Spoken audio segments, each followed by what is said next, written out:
चांद्रपुर एक छोटा सा गांव था। यह धुंध भरी पहाड़ियों में छिपा हुआ था। इस गांव का एक काला रहस्य था। इसके किनारे पर एक भूतिया मकान खड़ा था। वह मकान बहुत पुराना और टूटा फूटा था। इसकी खिड़कियां टूटी हुई थीं। इसकी दीवारों से पेंट उतर रहा था। मोटी बेलें इसकी दीवारों पर छरी हुई थी। कोई भी इसके पास जाने की हिम्मत नहीं करता था। गांव वाले इस मकान के बारे में फुसफुसाते थे। वे कहते थे कि इस पर श्राप है। रात में इसमें से अजीब आवाजें आती थीं।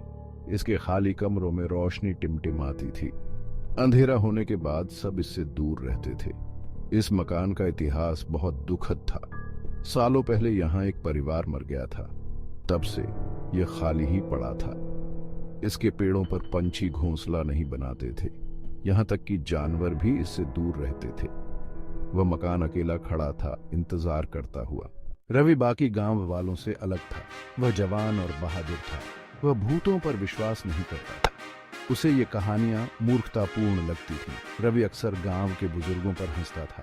वह उनकी कहानियों को बूढ़ों की टोकरियां कहता था। वह सबको गलत साबित करना चाहता था। उसने भूतिया मकान को एक्सप्लोर करने का फैसला किया। उसके दोस्तों ने उसे रोकने की कोशिश की। उन्होंने उससे विनती की कि वह न जाए, लेकिन रवि जिद्दी था। उसने कहा कि वह उन्हें सच्चाई दिखाएगा। उसने एक टॉर्च और कुछ खाने का सामान पैक किया। रवि ने अपने माता पिता से कहा कि वह अपने एक दोस्त के यहाँ रुक रहा है। वह नहीं चाहता था कि वे चिंता करें। जैसे ही रात हुई, वह उस मकान की तरफ चल दिया। उसका दिल तेज धड़क रहा था, लेकिन वह पीछे नहीं मुड़ा। आधी रात को रवि उस मकान पर पहुंचा। जब उसने गेट को धक्का दिया तो वह चीख उठा। बगीचा जंगली पौधों से भरा हुआ था। उसके पैरों के नीचे सूखे पत्ते चरमरा रहे थे। वह सामने वाले दरवाजे के सामने खड़ा हो गया। यह दरवाजा बड़ा और पुरानी लकड़ी का बना हुआ था। रवि ने एक गहरी सांस ली।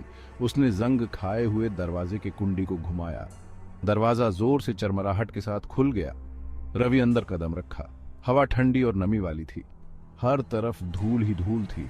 छत से मकड़ियों के जाले लटके हुए थे। उसकी टॉर्च की रोशनी दीवारों पर लंबी परछाई बना रही थी। उसने ग्राउंड फ्लोर को एक्सप्लोर किया। कमरे खाली थे। पुराना फर्नीचर चादरों से ढका हुआ था। रवि को ठंड लग रही थी, लेकिन उसने ध्यान नहीं दिया।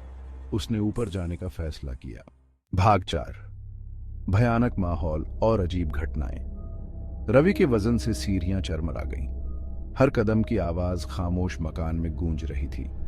वह ऊपर पहुंचा और रुक गया। यहां कुछ अलग ही महसूस हो रहा था।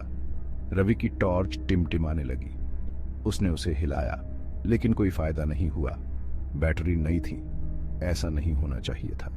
अचानक उसे एक आवाज सुनाई दी। ये आवाज ऐसी थी जैसे कोई चल रहा हो, लेकिन रवि अकेला था।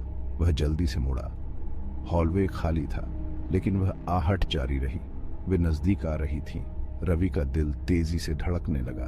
उसने खुद से हिम्मत रखने के लिए कहा, इसका कोई ना कोई तार्किक कारण जरूर होगा। उसने आवाज का पीछा करने का फैसला किया। यह आवाज उसे एक बंद दरवाजे तक ले गई। भाग 5। भूतों से मुलाकात और अस्पष्ट घटनाएं। जैसे ही रवि ने दरवाजे की कुंडी को छुआ, उसका हाथ कांपने लगा। उसने उसे धीरे से घुमाया। दरवाजा अपने आप खुल गया। अंदर एक बच्चे का कमरा था। जमीन पर पुराने खिलौने बिखरे पड़े थे। एक रॉकिंग चेयर अपने आप हिल रही थी। रवि की सांस उसके गले में अटक गई। यह सच नहीं हो सकता। अचानक तापमान गिर गया। रवि अपनी सांसों को देख सकता था। रॉकिंग चेयर रुक गई। फिर उस कमरे में एक बच्चे की हंसी गूंज उठी, लेकिन वहां कोई बच्चा नहीं था। रवि भागना चाहता था, लेकिन उसके पैर हिल नहीं रहे थे। हंसी तेज होती गई। खिलौने हिलने लगे। वे उसके चारों ओर हवा में नाच रहे थे। भाग 6। भयानक अंत। रवि आखिरकार आजाद हो गया। वह सीढ़ियों से नीचे भागा, लेकिन सामने वाला दरवाजा बंद था। वह उसे खोल नहीं पा रहा था। हंसी उसका पीछा कर रही थी। उसने खिड़कियों से कोशिश की। वे भी अटकी हुई थीं। रवि फंस गया था। ऐसा लग रहा था जैसे वह मकान जिंदा हो। दीवारें हिल रही थीं। फर्नीचर हिल रहा था। दरवाजे जोर से बंद हो रहे थे। रवि मदद के लिए चिल्लाया, लेकिन उसे कोई सुन नहीं सकता था। वह भूतिया बच्चा उसके सामने आ गया। उसकी आंखें खोखली थीं। उसकी मुस्कान क्रूर थी। भूत ने रवि को पकड़ने के लिए हाथ बढ़ाया। उसने अपनी त्वचा पर बर्फीली उंगलियां महसूस की। फिर सब कुछ काला हो गया। अगली सुबह रवि के दोस्तों ने उसे ढूंढ निकाला। वह बरामदे में बेहोश पड़ा था। भूतिया मकान ने एक और शिकार कर लिया था।